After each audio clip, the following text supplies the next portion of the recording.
वंदे मातरम। आज महान स्वतंत्रता सेनानी वीर सावरकर जी का जन्मोत्सव सारा देश मना रहा है।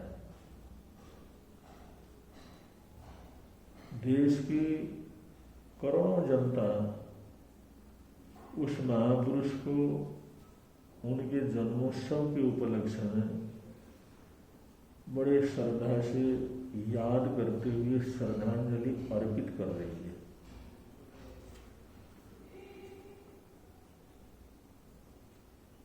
वीर सावरकर,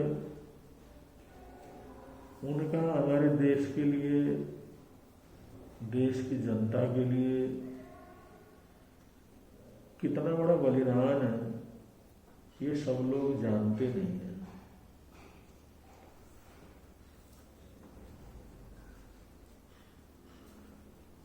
डॉक्टर बाबा भीमराव अम्बेडकर वो अपने जीवन कथा के अंदर लिखते हैं, अपने संस्मरणों के अंदर लिखते हैं, 1940-41 में भारतीय सेना में जो भारतीय सैनिक थे उनमें करीबन 60-70% मुसलमान लोग उस सेना में भर्ती थे। बाबा साहब ने लिखा है कि हम ये तो निश्चित रूप से मान सकते हैं 40-45-41 के समय भारतीय सेना में मुसलमानों की संख्या अगर 60-70% न माने तो 50% तो निश्चित रूप से मान सकते हैं। वह ऐसा समय था तो भारत के स्वतंत्रता की बात भी चरम सीमा पर थी, आंदोलन भी चल रहे थे और अंग्रेजों की तरफ से कुछ ऐसी बातें भी सामने आ रही थी और दूसरे विश्व युद्ध का माहौल भी गर्म था।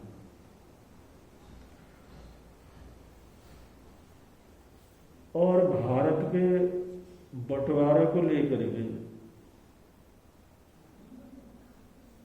जिन्ना और उनको मानने वाले जो कट्टरपंथी मुसलमान थे उनका आग्रह भी बहुत बढ़ रहा था। तो ऐसे समय में वीर सावरकर जी ने सोचा कि भारतीय सेना में मुसलमानों की संख्या इतनी अधिक है, ये भविष्य में देश के लिए बहुत ही अशुभ संकेत है। ऐसा सोच करके उन्होंने विश्व हिंदू परिषद संस्था के अंतर्गत देश के कोने कोने में, हर शहर में, हर जगह पर, हर गांव में, जहां जहां भी वो पहुंच सकते थे उन्होंने ये आंदोलन चलाया और जितने भी हिंदू युवा थे, जितने भी सनातनी युवा वर्ग था उसको मिलिट्री में भर्ती होने की प्रेरणा दी। उन्होंने कहा ये दूसरे विश्व युद्ध का समय है, सरकार को सैनिकों की जरूरत है, तो इसमें हिंदू युवकों को ज्यादा से ज्यादा मिलिट्री के अंदर भर्ती होना चाहिए। इस आह्वान को उन्होंने जन जन तक पहुंचाने का प्रयत्न किया। इस बात को लेकर के बहुत से लोगों ने ये बड़ा विरोध भी किया कि सावरकर ये अंग्रेजों का सहयोग कर रहे हैं, अंग्रेजों का समर्थन कर रहे हैं, क्योंकि उस समय जो सेना तो अंग्रेजों की सेना कहलाती थी, तो उसमें इतनी बड़ी संख्या में नौजवानों को भर्ती करवा रहे हैं, तो इसका मतलब ये अंग्रेजों का सहयोग कर रहे हैं, ऐसा आक्षेप भी लगता रहा और इस चीज को रोकने के लिए दबाव भी बना रहा। लेकिन वीर सावरकर लगातार इस मुहिम को आगे से आगे बढ़ाते रहे और इस बात को सिर्फ वीर सावरकर ही नहीं, डॉक्टर बाबा भीमराव अंबेडकर वो भी समझते थे, वो भी बड़े दूरदृष्टि को रखने वाले महान विद्वान जो है राजनीतिक नेता थे। उन्होंने उस समय जो महार रेजिमेंट को नष्ट कर दिया गया था, भारतीय सेना से बंदिश लगा दी गई थी, तो महार सेना को पुनर्जीवित करने के लिए उनका महार सेना रेजिमेंट तैयार करने के लिए अंग्रेज लोगों को तैयार किया। सब महार लोग बड़े वीर हैं और बहादुर हैं। दूसरे विश्व युद्ध का ये समय है और महार रेजिमेंट को जो खत्म कर दिया गया है, उस महार रेजिमेंट को पुनर्जागृत करना बहुत जरूरी है। तो उस समय के अंग्रेज अफसर, अंग्रेज शासन, उन्होंने इस बात को भी स्वीकार किया और भीमराव अंबेडकर जी ने महार जाति को, अपने समाज के तमाम युवकों को आह्वान किया, आप सब महार रेजिमेंट के अंदर हर हालात के अंदर भर्ती हों और अपनी प्रतिभा को आगे बढ़ाएं। तो उस समय तो ये दोनों महापुरुष, विशेष रूप से वीर सावरकर जी, वो तो खुलेआम जगह जगह जाकर के युवकों को जागृत कर रहे थे और भीमराव अंबेडकर जी उनका समर्थन करते थे। उन्होंने कई बार ये कहा भी था कि जो लोग सेना में हिंदुओं को भर्ती करवाने का मुहिम लेकर के चल रहे हैं, उनके सामने कोई व्यवधान पैदा नहीं करना चाहिए। वो जो कर रहे हैं वो बिल्कुल सही कर रहे हैं। तो ऐसा उन्होंने स्टेटमेंट भी दिया था और समर्थन भी उस समय किया था।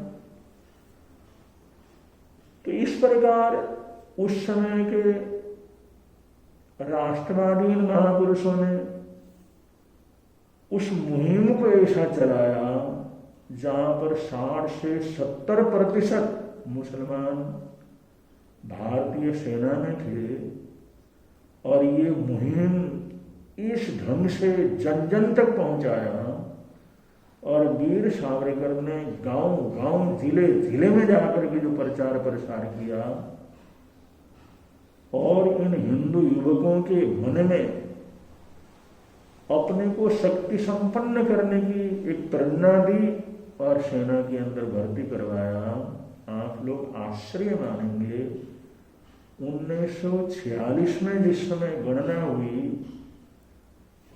तो भारतीय सेना में हिंदू युवकों की जो संख्या थी वो बहुसंख्यक हो गई थी।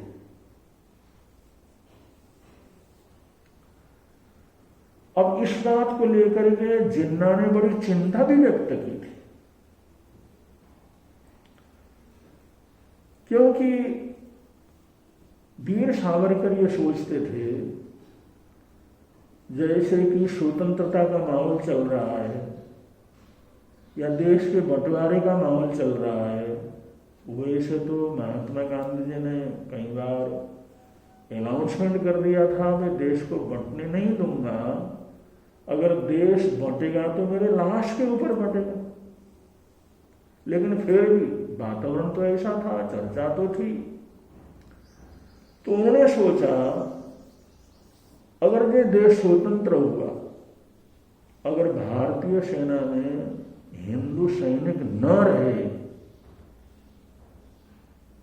तो जिन्ना उस मुसलमान सैनिकों का दुरुपयोग कर सकते हैं और उसकी हानि हजारों लाखों करोड़ों हिंदुओं को भुगतना पड़ सकता है।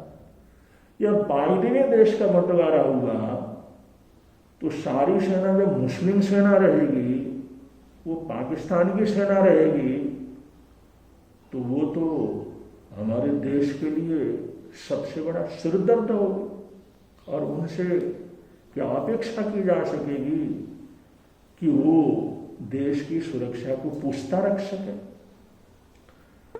तो इस दूरदृष्टि को देखते हुए जो इन महापुरुषों ने हिंदू युवकों को सैनिकों के रूप में भर्ती होने की प्रेरणा दी और उन्होंने उनको उत्कर्ष भी दिया कि देखो, एक समय था किसी हिंदू युवक को राइफल रखने की ताकत नहीं थी, वो कोई बम वगैरह नहीं रख सकता था, वो कोई बारूद नहीं रख सकता था, लेकिन आज हमारे हजारों ऐसे नवयुवक हैं, तुम लोगों को अंग्रेज हथियार दे रहे हैं, बारूद दे रहे हैं, शस्त्र अस्त्र दे रहे हैं, ये जो है तुम्हारे लिए गौरव की बात है।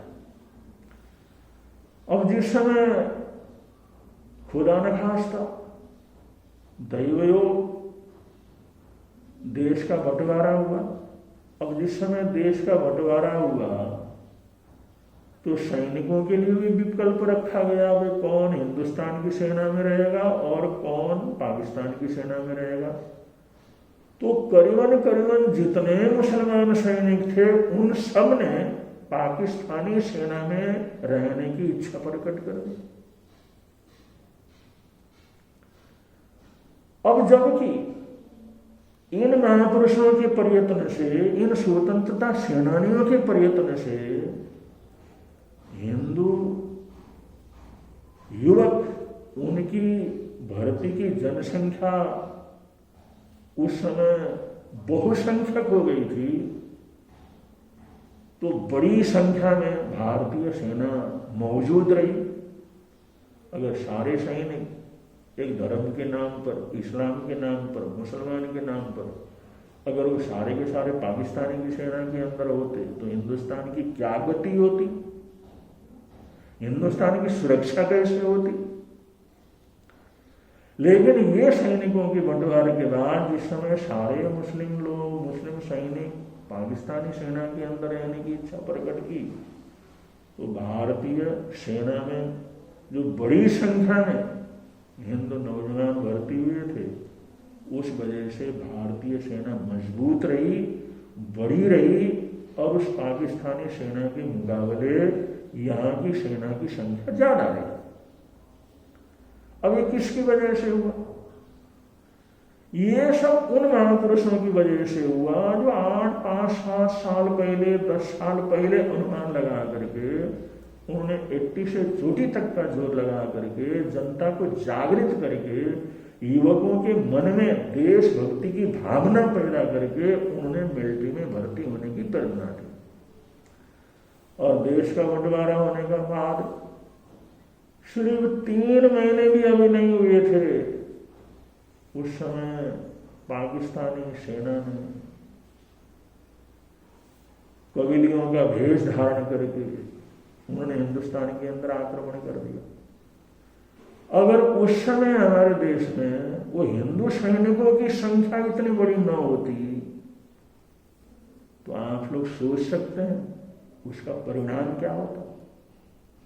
क्या हिंदुस्तान को छोड़ते वो लोग? क्या कश्मीर आज हमारे पास होता या देश की सुरक्षा बराबर होती? क्योंकि उस सेना से ज्यादा सैनिक हमारे हिंदू सैनिक भारतीय सेना के अंदर मौजूद थे, उस वजह से उनका मुकाबला करने में समर्थ हुए और देश की सीमाओं की उन्होंने रक्षा की और आने वाले सैनिकों को उन्होंने खदेड़ा।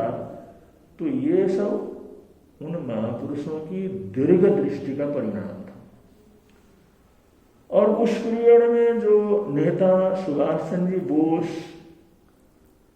आजाद हिंद फौज का निर्माण कर रहे थे, उस समय हजारों युवक जिस समय भर्ती हुए, उनको ये हुआ कि ये युवक इस तरह से कैसे आ रहे हैं, तो उनको पता लगा भारत में बहुत से हमारे राष्ट्रीय भक्ति वाले नेता लोग युवकों को सेना में भर्ती होने की प्रेरणा दे रहे हैं, तो उसी सिलसिले में बहुत बड़ी संख्या में भारतीय हिंद युवक इस आजाद हिंद फौज के अंदर जो भर्ती होते रहे, इस बात के लिए उन्होंने उन सभी नेताओं को बड़ी बधाई दी थी। मैं आप लोगों ने ये बहुत अच्छा प्रयत्न किया, जिसकी वजह से बड़ी संख्या में हिंदू युवक इस सेना के अंदर भर्ती हो रहे हैं। तो आज हम वीर सावरकर जी के जन्मदिवस पर ये बात इसलिए जो उन महापुरुषों को याद करते हुए कह रहे हैं कि उन महापुरुषों ने बड़ी दूरदृष्टि से सोच करके जो काम किया, बड़ी दूरदृष्टि से जो है उन्होंने मेहनत की, परिश्रम किया, जिसके परिणाम स्वरूप हिंदू समाज, भारतवर्ष, भारतीय समाज की, देश की पूरी सुरक्षा होती रही। तो ऐसे बहुत से हमारे नेतागण, बहुत से ऐसे राष्ट्रभक्त लोग, बहुत से स्वतंत्रता सेनानी, बहुत से ऐसे महापुरुष समय समय पर अपने अपने समय में देशभक्ति का लक्ष्य लेकर के जो आगे बढ़े हैं, तो उन्होंने देश की सुरक्षा को मजबूत किया। और आज हम सुरक्षित हैं तो उन महापुरुषों के कारण है। इसलिए ऐसे महापुरुषों का जीवन, उनकी कुर्बानियाँ, उनका जीवन चरित्र सब लोगों की जानकारी के अंदर होना चाहिए।